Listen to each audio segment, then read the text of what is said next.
না তুই এরকম করে দেখতে পাবি, এর উপর দাঁড় করাবো। আস্তে আস্তে বড় কিন্তু বাঘটা, তাই না? বেশ বড়।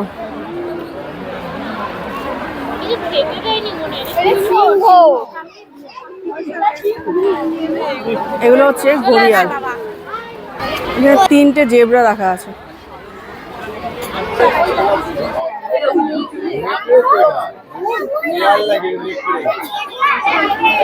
কত কুমির আছে দেখুন এখানে, এমন ভাবে শুয়ে আছে, রোদ পোয়াচ্ছে।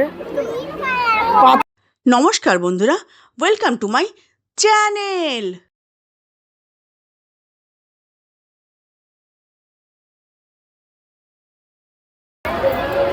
ডিসেম্বরে শীতের একটা শনিবারে আজকে আমরা আলিপুর জুতে এসেছি। আলিপুর জুতে এসে বেশ কিছু জিনিস আপনাদের সামনে এই ভিডিওর মাধ্যমে আমরা তুলে ধরব। যেগুলো হচ্ছে, আপনারা যদি শিয়ালদা বা হাওড়া থেকে আসেন তাহলে কীভাবে আসবেন, নিজস্ব গাড়ি নিয়ে যদি আসেন তাহলে সেই গাড়ি নিয়ে এলে আপনারা কোথায় পার্কিং করবেন, পার্কিং চার্জ কত, অ্যাডাল্টদের জন্য কত টিকিট লাগবে, বাচ্চাদের জন্য কত টিকিট লাগবে, এখানে টয়লেটের কী ধরনের ব্যবস্থা আছে, আপনারা যদি বাইরে থেকে খাবার নিয়ে আসেন, মানে ঘর থেকে তৈরি করে খাবার নিয়ে আসেন, কোথায় বসে খাবেন, যদি খাবার না আন তাহলে এখানে কী কী খাবারের ব্যবস্থা আছে, সমস্ত কিছু কিন্তু আমরা এই ভিডিওর মাধ্যমেই আপনাদের সামনে তুলে ধরবো। তাই আপনাদের কাছে আমি রিকোয়েস্ট করব, আজকের ভিডিওটা স্কিপ না করে অবশ্যই পুরোটা দেখবেন। এই যে ঘরটা দেখছেন, নীলমতো ঘরটা, এটা হচ্ছে আলিপুর জুয়ের অনলাইন টিকিট কাউন্টার। যাত্রী সাথী অ্যাপ থেকে অনলাইনে টিকিট আপনারা বুক করেও কিন্তু এই আলিপুর জুতে আপনারা আসতে পারেন। এটা হচ্ছে আলিপুর জুয়ের অফলাইন টিকিট কাউন্টার। 1 থেকে 2 বছর বাচ্চার কোনো টিকিট লাগে না। 2 থেকে 5 বছরের যে বাচ্চা তাদের টিকিট হচ্ছে 20 টাকা, আর 5 বছরের ওপর থেকে পুরো অ্যাডাল্টের জন্য 50 টাকা করে টিকিট লাগে। সকাল 9টা থেকে বিকেল 5টা অবধি আলিপুর জু খোলা থাকে, আর 4:30 অবধি, মানে বিকেল 4:30 অবধি টিকিট কাউন্টার খোলা থাকে। অফলাইনে যারা টিকিট কাটবেন, আলিপুর জুতে এসে যারা টিকিট কাটবেন, তারা এই দিক দিয়ে আপনারা ঢুকতে পারবেন, মানে টিকিট কেটে এই দিক দিয়ে ঢুকে যেতে পারবেন। আর যারা অনলাইনে টিকিট কেটে আসবেন তাদের জন্য এইটা হচ্ছে এন্ট্রি গেট। ভিডিও শুরু করার আগে আপনাদের কাছে একটাই রিকোয়েস্ট, ভালো ভালো ট্যুরিস্ট ডেস্টিনেশনের খোঁজ পাওয়ার জন্য যারা এখনও অবধি আমাদের চ্যানেলকে সাবস্ক্রাইব করে উঠতে পারেননি, প্লিজ আমাদের চ্যানেলকে সাবস্ক্রাইব করে নেবেন এবং নতুন ভিডিও নোটিফিকেশন পাওয়ার জন্য পাশের বেল আইকনটাও প্রেস করে দেবেন। এই যে দেখুন, এখানে কিন্তু অ্যারো দিয়ে দেখানো আছে যে এই জায়গা থেকে কোন পশু পাখি কত দূরে অবস্থান করছে। জায়গায় জায়গায় কিন্তু এরকম অ্যারো আপনারা পেয়ে যাবেন, পুরো গাইড করবে এইভাবে যে আপনারা কোথায় আছেন, আর আপনারা যেখানে আছেন সেখান থেকে আর একটা জিনিস দেখার জায়গাটা কত দূরে। এই যে বাঁ দিকটা দেখছেন, এটা হচ্ছে এন্ট্রি গেট। এন্ট্রি গেট দিয়ে একটু বেরিয়ে এসে কিন্তু এখানে শৌচালয় পেয়ে যাবেন। লেডিস এবং জেন্টসদের জন্য টয়লেটে কিন্তু ভালো ব্যবস্থা করা আছে। জাস্ট এন্ট্রি গেটটা দিয়ে এগিয়ে আসবেন, তার সামনেই এটা পেয়ে যাবেন।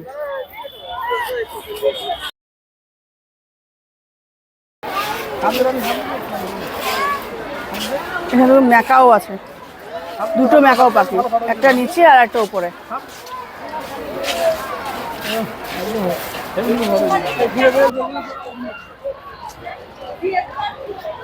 এই দেখুন, এখানে অ্যারো দেওয়া আছে, এইদিকে গেলে আপনারা পেয়ে যাবেন জিরাফ দেখতে। আমরা এখন একটু জিরাফটা দেখে আসি, চলুন। এই দেখুন জিরাফ,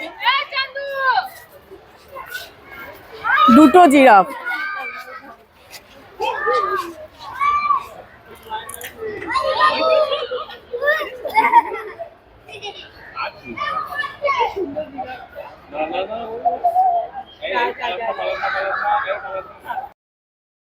এখানে একটা ইনফরমেশন আপনাদেরকে আমি দিয়ে রাখি, এবারে কিন্তু কলকাতা আলিপুর চিড়িয়াখানার 150 বছর উদযাপন হচ্ছে। তার জন্য কিন্তু ভিড় একটু বেশিই পাবেন। চেষ্টা করবেন যদি স্যাটারডে সানডে অ্যাভয়েড করে আপনারা চিড়িয়াখানা ঘুরে আসতে পারেন। আর যদি স্যাটারডে সানডে যান তাহলে চেষ্টা করবেন একটু সকাল সকাল যেতে।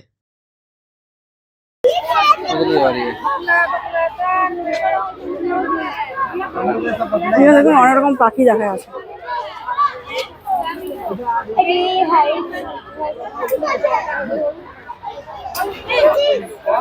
এইদিকে যে জায়গাটা কিছুক্ষণ আগে আপনারা দেখালাম, যে শৌচালয়ের জায়গাটা, ওইটা কিন্তু মেন্সদের ছিল, মানে জেন্টসদের, আর এটা হচ্ছে লেডিস টয়লেট। ওই যে দেখুন এখানে ময়ূর বসে আছে, আর এইদিকেই সাদা মতো কাকাতুয়া বসে আছে। ওই যে ভেতরে আরো কাকাতুয়া আছে, ফোনে হয়তো সবগুলো সবসময় ধরা পড়ছে না, কিন্তু ভেতরেও প্রচুর আরো কাকাতুয়া এবং ময়ূরও আছে। আমরা যেদিনকে চিড়িয়াখানা ঘুরতে গেছিলাম সেদিনকে শনিবার হওয়াতে অনেক স্কুল পড়ুয়ারাও কিন্তু চিড়িয়াখানা ঘুরতে এসেছিল। আলিপুর জুয়ের কিছু ব্যবস্থা ভালো হওয়া সত্ত্বেও কিন্তু কয়েকটা জিনিস খুবই অসুবিধাজনক, যেমন ডবল নেটের জন্য অনেক পশু পাখিকে কিন্তু ভালো করে দেখা যাচ্ছিল না।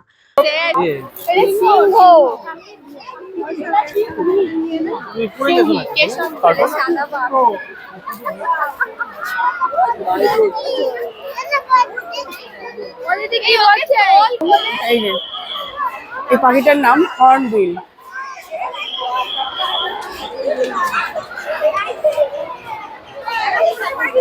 আর এই হর্নবিলের একদম পাশের খাঁচাতেই হচ্ছে সাদা ময়ূর।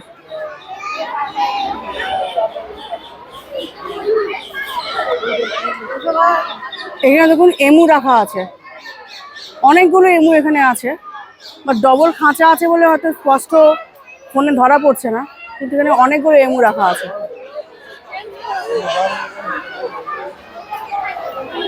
চিড়িয়াখানার ভেতরে কিন্তু জায়গায় জায়গায় স্টল করা আছে, এখান থেকে আপনারা আইসক্রিম, জলের বোতল, পিৎজা, প্যাটিস, চা, কফি, বার্গার সব কিছু পেয়ে যাবেন। এখানে চায়ের দাম 15 টাকা, কফির দাম 20 টাকা।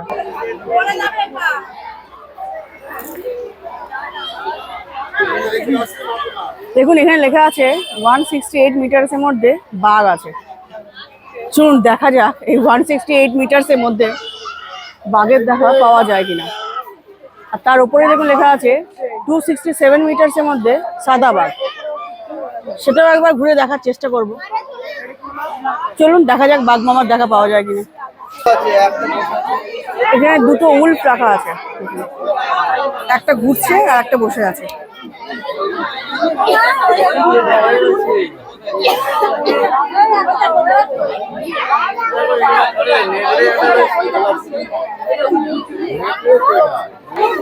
এখানে দেখুন হায়না আছে।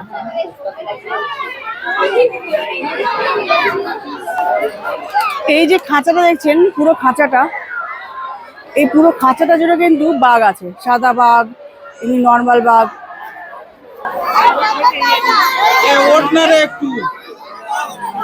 এখানে দেখুন বাঘ আছে, কিন্তু সে এমন জোরজারের মধ্যে শুয়ে আছে যে ভালো করে দেখাই যাচ্ছে।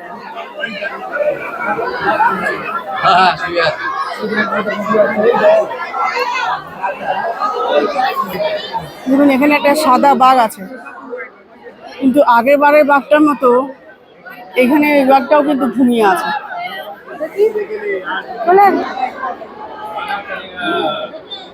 এখানেও দেখুন একটা বাঘ শুয়ে আছে। আগে একটা সাদা বাঘ দেখালাম, এটা এমনি নর্মাল বাঘ, এও ঘুমিয়ে আছে। বাঘগুলো সব ঘুমিয়ে গেছে। এখানে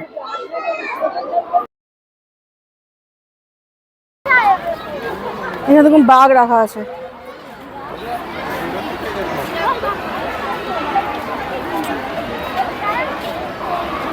বড় কিন্তু বাঘটা, তাই না?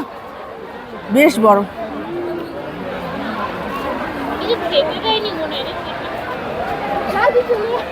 আলিপুর জুতে কিন্তু ক্রিকেট, ফুটবল, ব্যাডমিন্টন কিংবা ফ্লাইং ডিস্ক খেলা নিষিদ্ধ।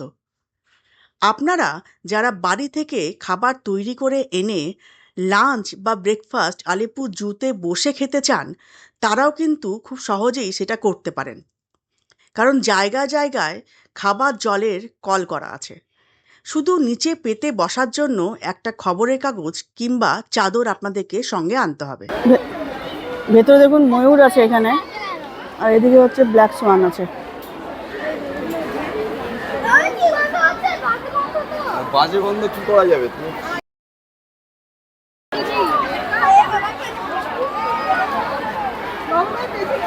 এখানে দেখুন গন্ডার আছে, পেছন ঘুরে আছে বলে ভালো করে দেখা যাচ্ছে না।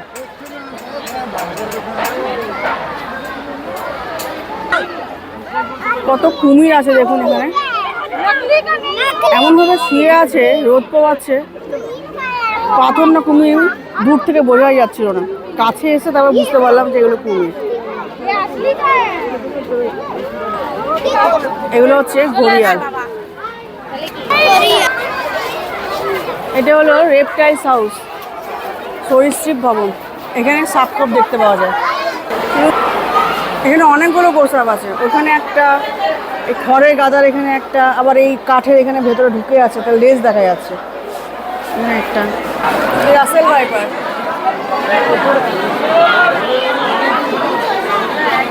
চন্দ্রকোনা সাপ।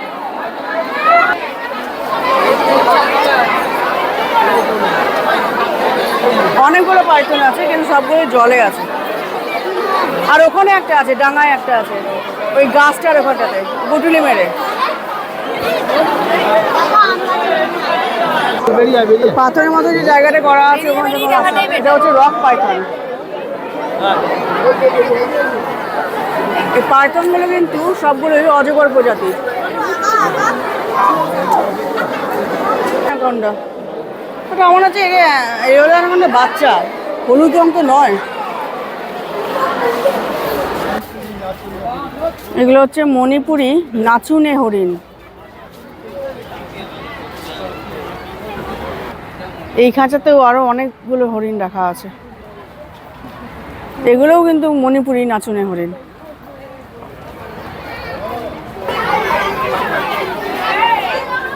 এখানে দেখুন ক্যাঙ্গারু রাখা আছে।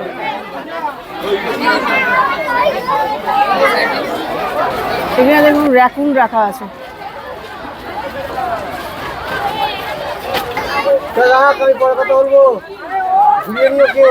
এখানে একসাথে দুটো র্যাকুন রাখা আছে। এখানে রাখা আছে গ্রিন ইগুয়ানা, ওই যে গ্রিন ইগুয়ানা একদম গাছের সাথে পুরো মিশে গেছে। এখানে 3টে জেব্রা রাখা আছে।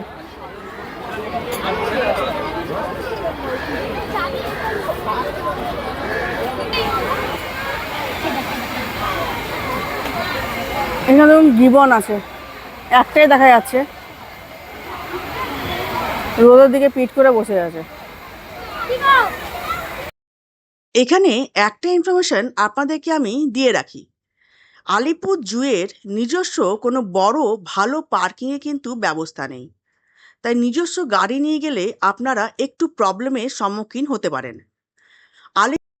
হাওড়া এবং শিয়ালদা এই দুটো জায়গা থেকে কিন্তু 10-15 মিনিট অন্তর অন্তর আপনারা প্রচুর পরিমাণে বাস পেয়ে যাবেন আলিপুর জুয়ে আসার জন্য।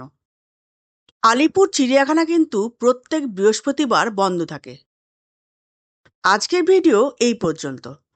আমাদের এই ভিডিও সংক্রান্ত আপনাদের যদি কোনো প্রশ্ন বা মতামত থাকে সেটা কমেন্টের মাধ্যমে আপনারা আমাদের জানাতে পারেন।